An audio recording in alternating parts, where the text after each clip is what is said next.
Maktabimiz asosan ayollardan iborat. Bir ikkita erkak o'qituvchilarimiz ham katta hurmatda. Katta tanaffus bo'ldi deguncha hamma o'qituvchilar xonasida yig'ilib, elektr choynakda choy qo'yilar, hamma topgan tutganini o'rtaga qo'yar, tez-tez choyimizni ichib, yana sinf xonalarimizga tarqalardik. Lekin bugun yozgi ta'tilning birinchi kuni. O'quvchilar yo'q, hamma o'qituvchilar yayrashyapti. Bugungi choy ichish marosimi ham boshqacharoq bo'ldi. Dasturxon solinib, noz-ne'matlarga to'ldirildi. Kattaroq choynak olib kelinib, hamma ustozlar yayrab, stol atrofiga joylashib olishdi. Choy damlanib, shirin suhbat boshlandi. Suhbat ayni qizigan chog'ida eshikdan o'quv ishlari bo'yicha direktor o'rinbosari To'lqin aka kimnidir izlab mo'ralab qoldilar. Hamma ayollar baravariga To'lqin akani bir piyola choy ichishga chaqirishdi. Suhbat qizigandan qizidi. Orada bir hamkasbimiz bolasining nafaqasini olishga qiynalayotgani haqida gapirib qoldi. Hamma bir-biridan qolishmay turli maslahatlar bera boshladi. To'lqin aka og'irlik bilan ularni so'zlab bo'lishlarini kutib turdi va hamkasbimizga qonunning qaysi bandida nimalar deyilgani, qanday hujjatlar bilan qayerga murojaat qilishlari mumkinligini tushuntirib berdilar. Ayollar qoyil qolishdi. "Yurist bo'lib keting-e, To'lqinjon", dedi Soliha opa. "Endi yurist kerak bo'lsa, faqat sizga murojaat qilamiz", Yulduzxon dedi. "To'lqin aka, siz bularni qayerdan bilasiz?" deb so'radi Salimaxon. "Mening dadam yurist edilar. Men o'zim ham huquqshunoslikka juda qiziqaman. Huquqshunos bo'lish meni orzum edi. Lekin bunga dadam qarshi bo'lganlar. Keyin ularning tavsiyalari bilan Pedagogika institutini tarix fakultetiga kirganman. Axir ko'pchilik ota kasbini tanlaydi. Nega sizni dadangiz shunday faxrli kasbni tanlashingizga qarshi bo'lganlar?" Hamma savol nazari bilan To'lqin akaga qaradi. To'lqin aka biroz sukut saqlab turdi. Bu voqeaga ancha bo'lgan. Taxminan 20-yillarning oxiri, 30-yillarning boshida bo'lgan bo'lsa kerak. Dadam u mahallarda shahar sudida sudya bo'lib ishlaganlar. Sudda G'ofirjon ismli yigitni ishi ko'rib chiqilgan. Yigit o'z xotinini qotili sifatida ayblangan.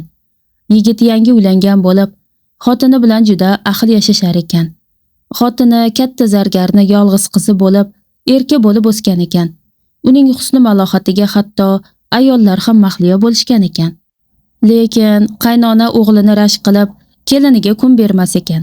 Bir kuni katta janjaldan keyin kelin arazlab onasinikiga ketib qolibdi. Bu haqda albatta qo'ni-qo'shnilar ham xabar topishibdi. Shu kuni G'ofirjon choyxonaga do'stlari bilan osh yegan boribdi. Gapdan gap chiqib bir do'sti uning xotini arazlab ketib qolgani haqida gap ochibdi. Hazil bilan askiya ham boshlanib ketibdi. Biri "Endi seni yana uylantirar ekanmiz" desa, ikkinchisi "Osh yegim kelib yuruvdi, mana bahona ham topildi" deydi.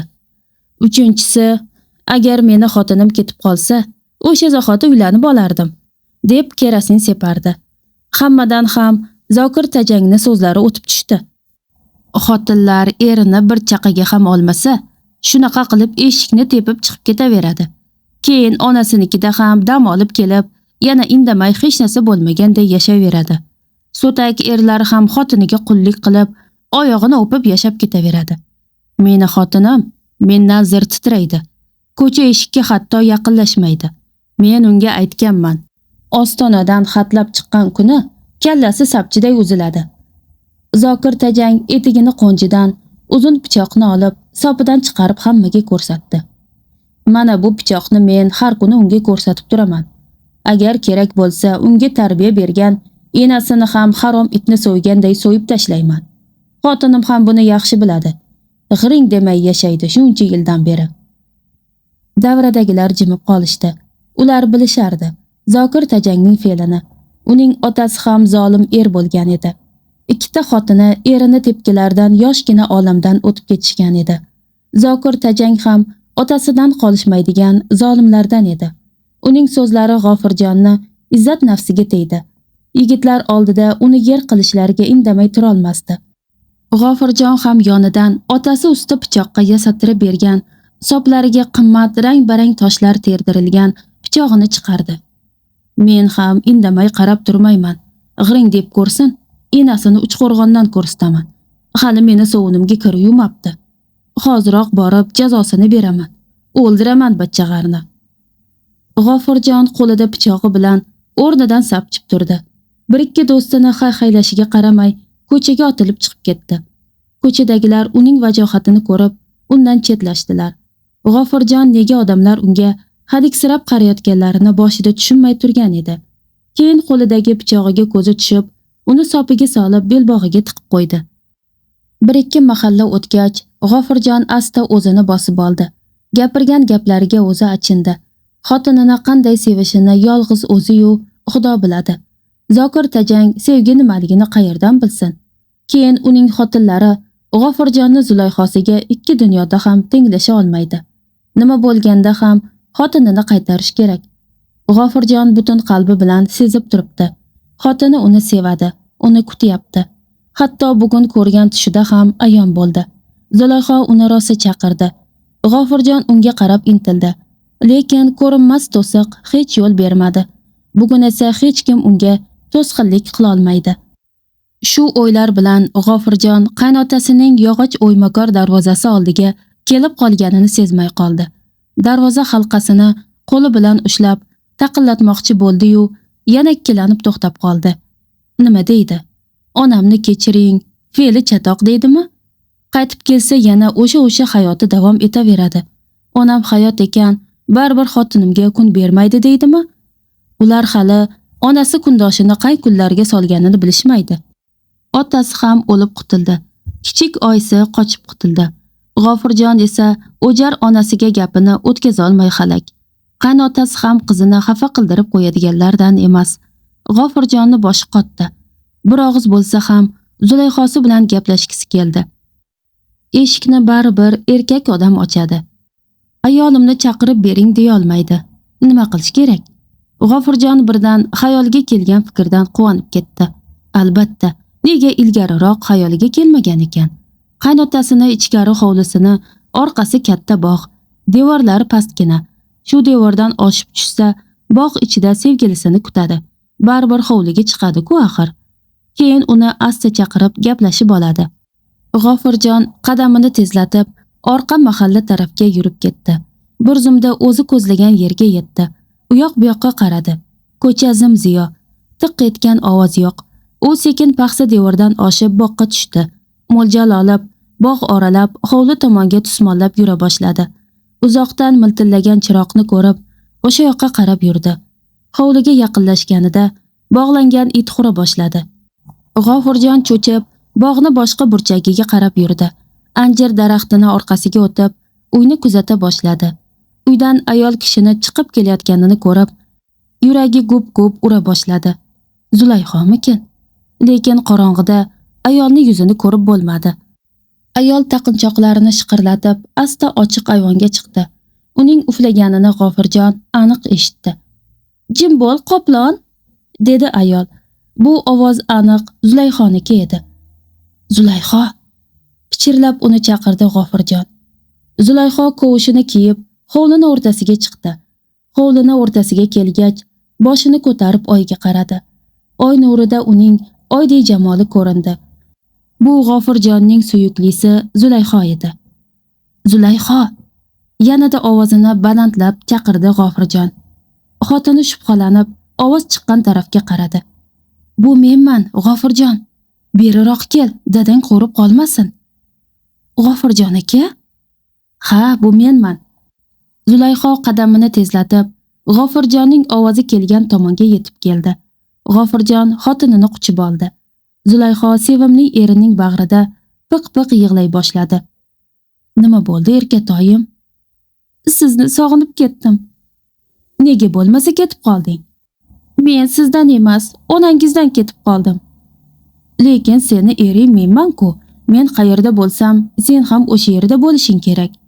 Onam esa qari ayol, hayotda ko'p qiyinchilik ko'rgan. Shuning uchun asabiy bo'lib qolgan. Undan xafa bo'lish kerak emas. Eng keraklisi biz bir-birimizni tushunishimiz kerak, shundaymi? Zulayxo boshini qimirlatib qo'ydi. "Zulayxo, meni sog'indingmi?" "Ha." "Uyga borasanmi?" Zulayxo indamadi.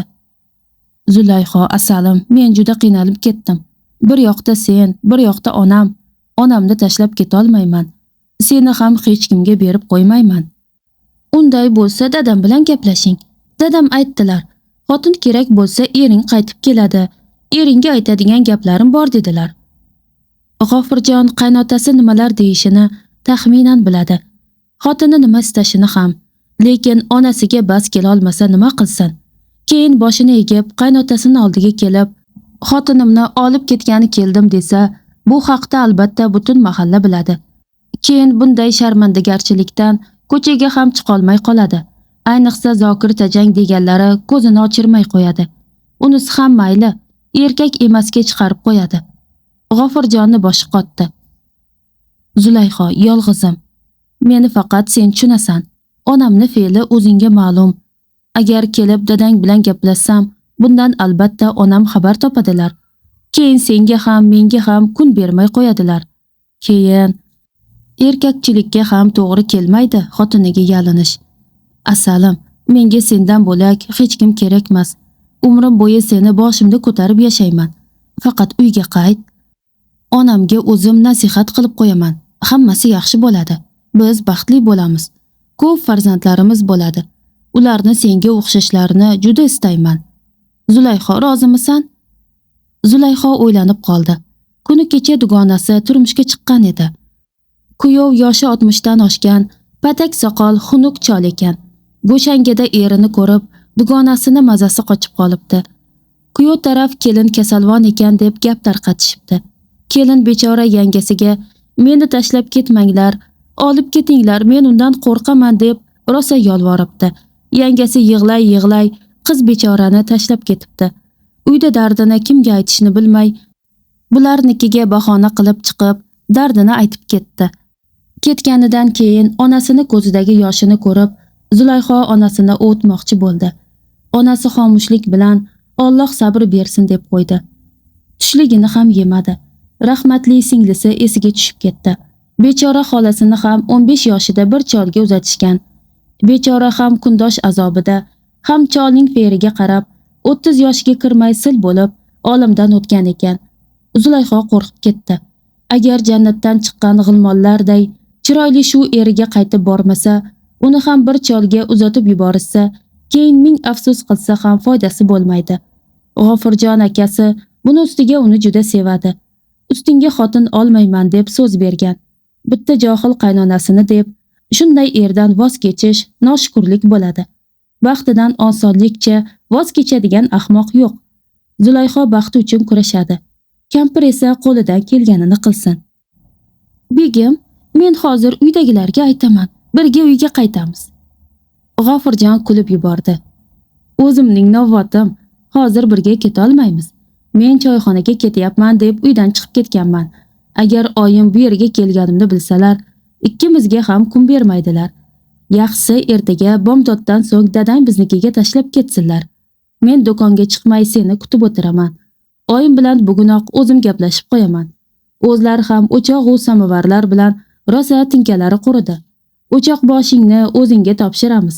Seni tandirda yopgan nonlaringni rosa sog'inganman. Zulayho, qizim, qayerdasan bolam?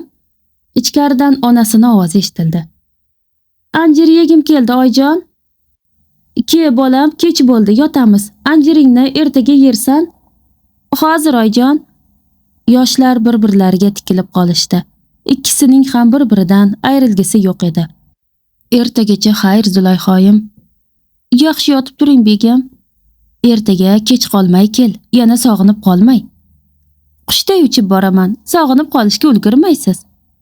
Kechqurun bozordan sen yaxshi ko'rgan holvani olib kelaman.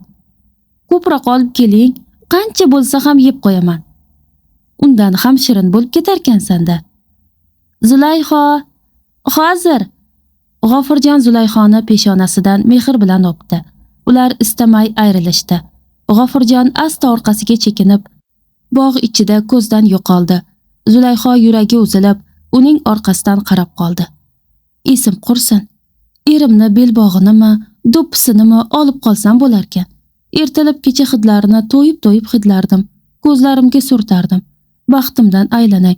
Xudoga beadad shukr. Endi hech qachon ulardan ayrilmayman. Bizni hech kim ayira olmaydi. Bog'dan yana shitirlagan ovoz eshitildi. Zulayho ovoz kelgan tarafga tikilib qaradi. Ko'zlariga har xil sharpalar ko'rindi. Qo'rqib uyga kirib ketmoqchi bo'lib, bir-ikki qadam tashladi-yu, birdan xayoliga bu G'ofurjon akam bo'lsalarchi, balki tonggacha men bilan gaplashib o'tirmoqchi bo'lib ortga qaytgandir, degan fikr keldi. Orqasiga qaytib, anjirni orqa tarafiga o'tdi-yu, baland bo'yli, badbo'y hidli baquvvat erkakka to'qnash keldi. Dodlab qochmoqchi edi. Erkak chaqqonlik qilib, bir qo'li bilan uning og'zini to'sib qoldi. Ikkinchi qo'li bilan oy nurida yaraqlab turgan pichog'ini uning ko'ksiga sanchidi. Zulayho holsizlanib, rayhonlar ustiga yiqildi. Zulayhoning o'limi tafsiloti bilan tergovchi tanishganida barcha guvohliklar G'ofurjonga qarshi chiqqan. U o'zini oqlashga qancha harakat qilmasin, sud daliliy ashyolarga tayanib, unga o'lim jazosini tayinlagan. Zulayho G'ofurjonni pichog'i bilan o'ldirilgan.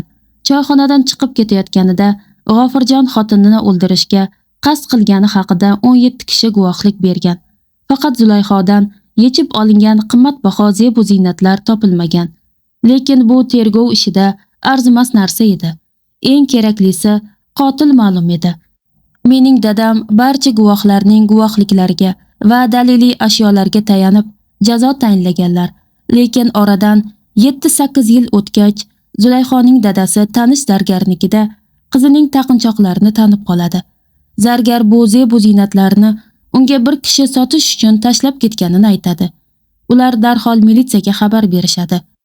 Zargarning do'konida militsiya xodimi ikki tarafga o'tirib, oxirgi taqinchoqlarni olib kelgan kishini qo'lga oladi. Bu odam 9 marta sudlangan, qator o'g'riliklarda ayblangan muttaham kishi bo'lib chiqadi. Tergov jarayonida u bu taqinchoqlarni qayerdan olganini aytib berdi. Jinoyatchi navbatdagi jazo muddatini o'tab chiqqach, pulga zoriqib qoladi. Mahalladagi boyroq xonadonga o'g'irlikka tushishga qaror qiladi. O'sha kuni u bog'da pusib o'tirganida G'ofurjon ham devor oshib boqqa tushadi. Devor oshib tushayotganida belbog'iga qistirilgan pichog'i yerga tushib qoladi. Pichoqning qimmatbaho toshlari yaltirab, o'g'rini o'ziga jalb etadi. G'ofurjon sal nariroq ketgach, o'g'ri pichoqni olib belbog'iga qistiradi. Sotishga mo'ljallaydi. Bog'da sevishganlarni uchrashuvlarini uzoqdan kuzatib turadi. G'ofurjon xotini bilan xayrlashib, yana devor oshib qaytib ketgach, u anjir panasiga o'tadi. Shu yerda u Zulayho bilan to'qnashib ketadi. Uning dodlamoqchi bo'lganini ko'rib, og'zini yopadi. Lekin shoshib qolib, fosh bo'lishdan qo'rqib, jon holatda pichoq sanchadi. Zulayho shu zahoti jon beradi. O'g'ri quruq qaytishni istamaydi. Zulayhoning barcha taqinchoqlarini yechib, uning boshidagi durratchaga solib tugadi. Bu taqinchoqlarni sotib, 15 yil bemalol ishlamay yashasa bo'ladi. Shubha tug'dirmaslik uchun u har gal har xil zargarlarga murojaat qiladi. Oxirida qolgan tillaqosh, qo'ltiqtumor, zebigardon va bilak uzuklarni shu zargarga keltiradi. Sotib boshqa shaharga uy qilib ketmoqchi bo'lgan. Xotin olib, bola chaqa orttirmoqchi bo'lgan. Baribir bu tillalar menga yaxshilik keltirmadi. Faqat boshga balo bo'ldi. Odam o'ldirishni ham istamagan edim. Endi butun umr vijdon azobida o'taman. Har kuni Xudoga tavba qilaman. O'g'ri sudda aytgan bu so'zlar dadamni tamom qilgan. Dadam sudda G'ofurjonni ko'rsatmalar berayotgan vaqtidagi holatini juda yaxshi eslaydilar. Qo'y so'ylayotgan vaqtida uning ko'zlarini ko'rganmisiz? G'ofurjonni ko'zlari xuddi shunday mo'ltiragan. Uning odobli, mo'min yigit ekanligi peshonasiga yozib qo'yilgan edi. Lekin ortga yo'l yo'q. Hukm ijro etilgan edi. Shu ishdan so'ng dadam suddan bo'shadilar. Bobomdan qolgan bog'ni boshqatdan tiklab, yangi daraxtlar ekib, gullatib yubordilar. Yoz bo'yi, kuz bo'yi hammaga meva tarqatar edik. Qolganini quritib qishga olib qo'yardik. Hech qachon qo'y boqmagan dadam qo'y, tovuq boqa boshladilar. Ular bilan so'zlashib yurardilar. Lekin ularni so'yishga ruxsat bermasdilar. Faqat zarur vaqtlardagina ularni sotish mumkin edi. Endi hech qachon jonzotni halok bo'lishiga yo'l qo'ymayman, derdilar dadam. Qabristonga tez-tez borib turardilar. Hamma ota-bobolarimizni qabrini ziyorat etgach, qabristonni eng chekkasidagi atirgullarga burkangan ikki qush qabrini oldiga borib uzoq Qur'on o'qirdilar. Men faqat yoshim kattaroq bo'lib, yurist bo'lishga ahd qilganimni aytganimda, dadam bu haqda gapirib berganlar. Bu ikki qabr G'ofurjon va Zulayxoning qabrlari ekan. G'ofurjon o'limi oldidan o'zini Zulayxoni yoniga ko'mishlarini vasiyat qilgan ekan. Zulayxoni o'limidan so'ng 2 yildan keyin yoshgina onasi, 1 yildan so'ng otasi olamdan o'tishgan. G'ofurjonni onasi o'g'lini o'limidan so'ng aqldan ozgan. Mahallada doim G'ofurjonlab o'g'lini izlab yurarkan. Keyinchalik u ham yo'q bo'lib ketgan. G'ofurjon bilan Zulayxoni oilalaridan hech qanday zurriyot ham qolmagan. To'lqin aka hikoyalarini tugatganlarida ko'p ayollarning ko'zlarida yosh qalqidi. To'lqin aka ham hayajonlanib, ranglari qizarib ketgan edi. Ular qo'llari biroz titrab, piyoladagi choylarni sipqordilar. Mayli, yaxshi o'tiringlar, deb xonadan chiqib ketdilar. Voqea hammamizda katta taassurot qoldirdi. Shu kundan boshlab To'lqin akaga munosabatimiz o'zgardi. Ularni ko'rishimiz bilan G'ofurjon va Zulayxo qissasi yodimizga tushardi. Ularga astoydil achinardik. Oxiratlari obod bo'lsin.